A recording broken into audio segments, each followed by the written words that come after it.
मेरा नाम रविंद्र सिंह है और आप देख रहे हैं द स्टेट सेंटिनल। नीट का पेपर लीक होना संजोग था या फिर परजोग, इस बात को समझना होगा, क्योंकि हर एग्जाम को कमर्शलाइज किया जा रहा है। किससे कितना कमा सकते हो, आप सोच भी नहीं सकते आप देश को किस दिशा की ओर ले जा रहे हो। और बेशर्मी का आलम यह है कि जिम्मेदारी का एहसास ही खत्म हो गया है। 3 मई को लगभग 23 लाख 22 लाख कुछ हजार बच्चों ने नीट का एग्जाम दिया था। और यह आंकड़ा 22 लाख कुछ नहीं था, यह आंकड़ा लगभग 1 करोड़ से ज्यादा था, क्योंकि उनके साथ उनके परिवार, उनके मां बाप भी जुड़े हुए थे। और यह पहली बार नहीं हुआ है। आंकड़े बताते हैं कि पिछले 5-6 साल में 4 से 5 बार, 3 से 4 बार, शायद 2017 में, 2021 में, 2024 में और 2026 में नीट का पेपर लीक हुआ है। संजीदगी नहीं है, यहां पर संजीदगी बिल्कुल भी नहीं है। बेशर्मी का आलम यह है कि central education minister Dharmendra Pradhan साहब, जब मीडिया उनसे बात करने के लिए गई, वो मुस्कुराए आगे से। नैतिकता यह थी वो इस्तीफा देते। आपने देश को अपाहिज कर दिया है। यह वो एग्जाम था जो देश को जिंदा रखता है। यह प्रोफेशनल एग्जाम था, यहां डॉक्टर निकलते हैं। वो मुस्कुरा रहे थे जब मीडिया उनसे बाइट लेने के लिए गया। वो गाड़ी में बैठे हुए थे, उनको इस्तीफा देना चाहिए था। और ये बेशर्मी का आलम मैंने आपके सामने रखा। और मजबूरी का आलम यह है कि नेशनल चैनल जितने भी ये डिबेट चला रहे हैं, वो मजबूर हैं बेचारे बड़े एंकर। मजबूरी में कोई सख्त सवाल नहीं पूछ रहे हैं, सख्त जवाब दे रहे हैं। जो प्रवक्ता वहां पे बैठे हैं वो सख्त जवाब दे रहे हैं, लेकिन ये सख्त सवाल, इनके मुंह में दही जमा हुआ है। इनकी मजबूरी है वहां उस फ्रेम में बैठना, क्योंकि इतना बड़ा कांड हो गया है।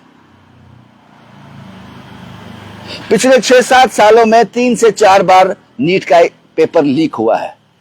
आंकड़े निकाले किसको कितनी सजा मिली है।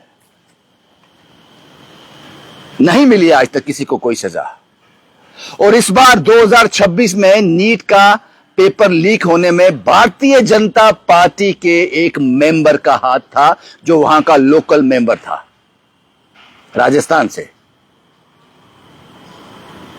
सरकार भाजपा की, पेपर लीक करने वाला, सीबीआई ने उसको अरेस्ट कर दिया है। क्या यह काफी है? इतना काफी है? छूट जाएगा, 1-2 महीने में बाहर आ जाएगा। और धर्मेंद्र प्रधान साहब को अब तक इस्तीफा दे देना चाहिए था। हमने देखा था जब शर्म होती थी, जब नैतिकता होती थी, प्याज के रेट बढ़ जाने पर इस्तीफे हो जाते थे। सुनिए एक बच्चे का वो क्या बोल रहा है इस नीट के एग्जाम को कैंसिल होने पर। हम हो रही क्योंकि मैं अपना बता रही हूँ। मैं अभी बहुत ज्यादा मेरा मतलब ड्रॉप रहा है, तो मैं अभी पूरी रात नहीं सोती हूँ। मैं 4 बजे सोती हूँ। मैं 4 बजे सोती हूँ और फिर सुबह 10 बजे या फिर 9 बजे उठ जाती हूँ। फिर उसके बाद से पढ़ती हूँ कि हाँ बैकलॉग्स है, उसे कंप्लीट करना है। ये बच्ची रो रही है। आप लोगों को इसका एहसास नहीं होगा, क्योंकि आप लोग खुद अनपढ़ हो और आपके बच्चे विदेशों में हैं। 2 चीजें हैं। आपको एजुकेशन का महत्व पता ही नहीं, मेहनत क्या होता है आपको उसका एहसास ही नहीं है। और आपके बच्चे विदेशों में पढ़ रहे हैं, तो आपको इस बात की फिक्र नहीं है। आपको पता ही नहीं जिम्मेदारी क्या होती है। और यह पहली बार नहीं हुआ है, इससे पहले भी कितने प्रोफेशनल एग्जाम जो हैं, या तो वो लीक हुए या उनमें स्कैम हुए। देखा हमने पिछले दिनों में, सब इंस्पेक्टर का, जेई के, इंजीनियर के, पता नहीं क्या क्या। और मैंने शुरुआती दौर में कहा कि नीट का पेपर लीक होना संयोग है या प्रयोग है। एक प्रयोग किया, लीक तो करते हैं, अगर पकड़े गए, अगर कोई खुसफुसाहट शुरू हुई, कोई बातचीत शुरू हुई तो एक एक्शन कर लेंगे यार, नहीं हुआ तो निकल जाएगा। आपने प्रोफेशनल एग्जाम को कमर्शियलाइज कर दिया। पता नहीं और कितने एग्जाम ऐसे चल रहे हैं और कहां कहां से पैसा बन रहा है। और जिस आदमी को सीबीआई ने अरेस्ट किया है, जिसका नाम शायद दिनेश है,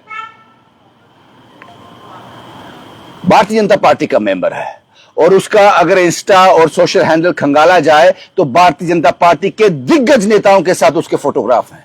मेंबर है भारतीय जनता पार्टी का। अगर आप लोग एक नीट का एग्जाम अच्छे से नहीं करा सकते, उसको नहीं संभाल सकते, तो देश की अर्थव्यवस्था वो तो गिरनी ही है। डॉलर के मुकाबले में रुपया तो गिरेगा। अगर आप एक पेपर नहीं संभाल सकते, देश संभालने चले हैं आप, यह आपकी बस की बात नहीं है। या फिर इसमें मुनाफा इतना बड़ा है कि वो कंप्रोमाइज हो जाता है। आपकी भुखमरी यहां तक बढ़ गई है, सीयूईटी के जो फॉर्म भरे गए थे 1800 200 रुपया शायद साइबर वाले ने लिया होगा, 2000 रुपया एक सीयूईटी के एग्जाम का सबमिट किया था, डिपॉजिट किया था बच्चों ने। लाखों लोगों ने वो सबमिशन दिया होगा, वो फॉर्म भरे होंगे, वो कैंसिल हो गया जम्मू कश्मीर यूटी में। आपकी नैतिकता थी, आपका फर्ज था वो पैसे उन बच्चों को लुटाए जाते जो सीई2 में एग्जाम में नहीं बैठेंगे। अगर एग्जाम ही नहीं है तो पैसे जो लिए थे वापस करो। आपकी भुखमरी यहां तक बढ़ गई है।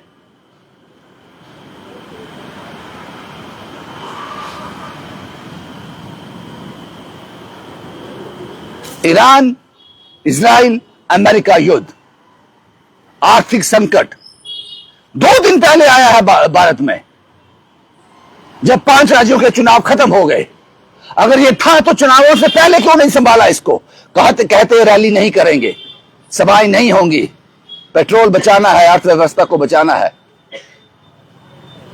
सरकार में बैठे लोग इनिशिएटिव लेते कि हम अपनी कोई रैली नहीं करेंगे, जो रैली करेंगे ऑनलाइन करेंगे। करोड़ों अरबों रुपए बहाने के बाद चुनाव खत्म होते ही आपने फैसला कर लिया। मैं कैसे मान लूं कि देश सुरक्षित हाथों में है?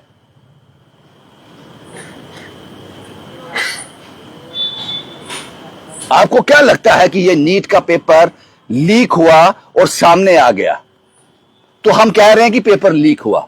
पता नहीं कैसे कितने ऐसे एग्जाम होंगे जो सब लीक होते हैं लेकिन खबर सामने नहीं आती। तो हम भारत को कौन से स्टूडेंट दे रहे हैं, कौन से प्रोफेशनल दे रहे हैं, कौन से इंजीनियर और डॉक्टर दे रहे हैं? क्योंकि आपको पता है कि जब हमारा बच्चा बीमार होगा, हम बीमार होंगे, तो हमारे पास इतना पैसा हमने इकट्ठा कर लिया, हम तो फॉरेन चले जाएंगे, विदेश चले जाएंगे, अमेरिका, कनाडा चले जाएंगे, ऑस्ट्रेलिया चले जाएंगे। यहां मेहनत कर डॉक्टर बनते हैं। यहां पर आपको पता है कि वहां पर लीक नहीं होता है, वहां करप्शन नहीं है, तो हम वहां से जाकर इलाज करवा लेंगे। मरने दो इनको वैसे डॉक्टर, वैसे इंजीनियर दे दो।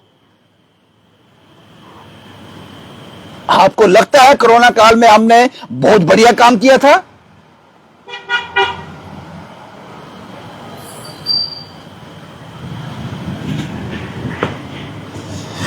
देश की इस बर्बादी में हम सब जिम्मेदार हैं।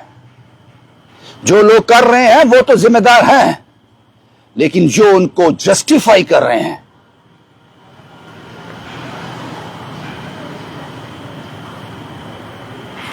अब धीरे धीरे ऊपर वाले से विश्वास उठता जा रहा है। क्योंकि पहले लगता था कोई गलत करता है तो वो देख रहा है, सजा देगा, नहीं देता वो सजा। ये विश्वास डगमगा रहा है अभी। पता नहीं ऊपर कोई है भी है या नहीं, या सिर्फ एक डर है, और यह डर पैदा किया गया है। अब इससे भी मुझे शंका है, इस पर भी।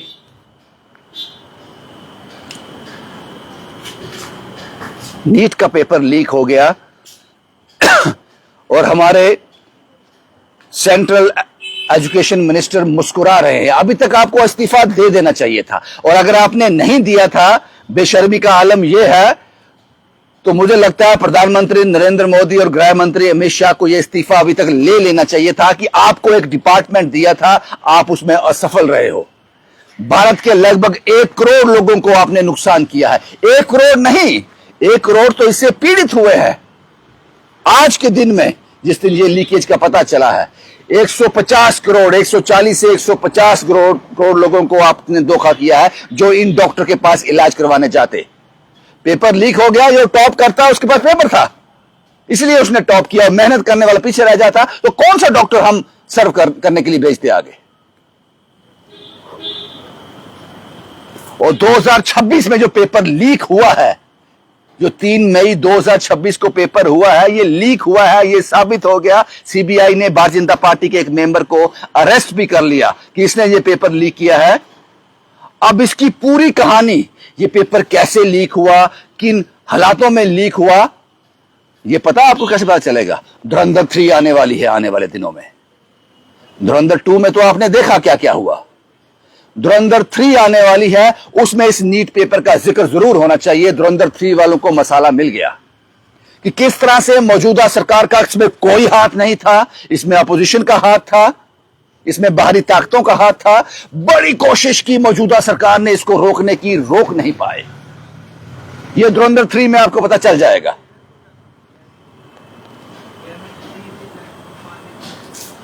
आप देश को अपाहिज कर रहे हो, उस ओर धकेल रहे हो। सेंचुरी मारने वाला है हमारा रुपया डॉलर के मुकाबले में, और हम खामोश हैं।